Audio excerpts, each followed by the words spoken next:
Në prag të një misioni amerikan nga Giorgia Meloni, e cila tashmë duket e sigurt që do të trogasë të dyert e qeverisë, të dëgjojë diplomacinë dhe t'i kërkojë Palazzo Chingit detajet të mëtejshme të një afere si ajo e detyrave, komplekse, delikate e shënuar nga një stuhi financiare.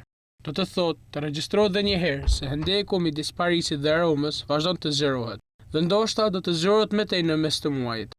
Nuk ka asgjë zyrtare, veçse takimi i kryeministres me presidentin amerikan në Washington, që tashmë duket se është caktuar për me 16 prill, në prag të udhëtimit që zëvendës presidenti Vance do të bëjë në Itali.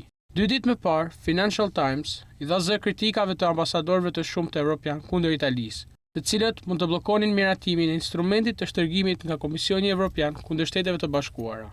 Një lloj bazuke ligjore, komplekse dhe shumë e ashpër, potencialisht, por para të gjithash, dhe fleksibel që sa kundër detyrave të thjeshta, të cilat, nga ana e tyre, mund të miratojnë ndaj BE-s si një përgjigje ndaj BE-s. Në qeverinë tonë, përgjigjen kështu. Së pari nuk është e vërtet, së dyti është e thjesht një spin nga ambasadori francez. 2 ditë më parë, Komisioni Evropian për Tregtin, Marcos Sefcovic, filloi një diskutim me homologët e tij amerikanë. Në fund, në ndërtesën e komisionit, para disa kolegëve, ai tha diçka shumë të qartë. Për momentin, kushdo që ka telefonin e Trump, kushdo që ka marrëdhënie personale midis liderëve, është më mirë t'i përdor ato. Kjo do të mjaftonte për të thënë se udhëtimi i Melonit ka bekimin e Ursula von der Leyen. Madje stimulohet nga drejtuesit e komisionit, edhe sepse të gjithë në Bruksel e kuptojnë se në Washington është vetëm një person që shpërndan letrat për të përdorur ngjyrën e presidentit amerikan. Por hendeku midis Palazzo Chigi e LA-s regjistrohet gjithashtu në meritat e disa rindërtimeve. Dhe qeveri buzëqeshin ose acarohen, pavarësisht nga bashkëbiseduesit, për rrëfimin francez që ka të bëjë me fuqinë e pretenduar të Italisë për të formuar një pakicë bllokuese për arsye të ndryshme. 1.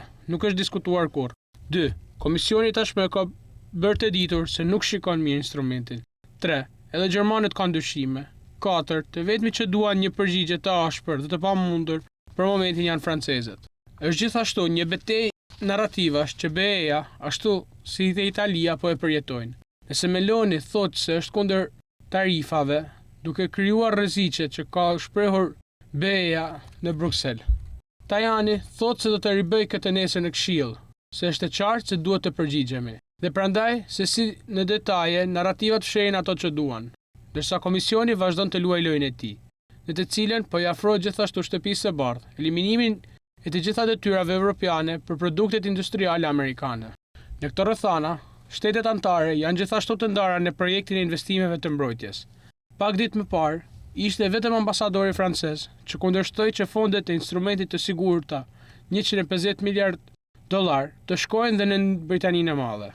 Të gjithë ramë dakord, thanë në qeverinë italiane. Është turp që Leonardo prodhon edhe në Britaninë e Madhe, apo në SBA, dhe polakët gjithashtu kanë dinamikë industriale të ngjashme me dinamikën italiane. Dhe vjen edhe goditja përfundimtare. Francezët, përveç argumentave parimore, kombinojnë thjesht komoditetin tregtar, duke kërkuar që së pari Londra të nënshkruajë marrëveshjet për peshkimin në ishujt e kanalit anglez. Në fund, duhet të kuptohet se një nga problemet, siç tha dhe ministri italian Guido Crosetto disa ditë më parë, është se nga njëra anë kemi një person që mund të nënshkruajë 100 dekrete ekzekutive në një ditë, dhe nga ana tjetër kemi 10 reaktorë që kontribojnë në marrjen e vendimeve.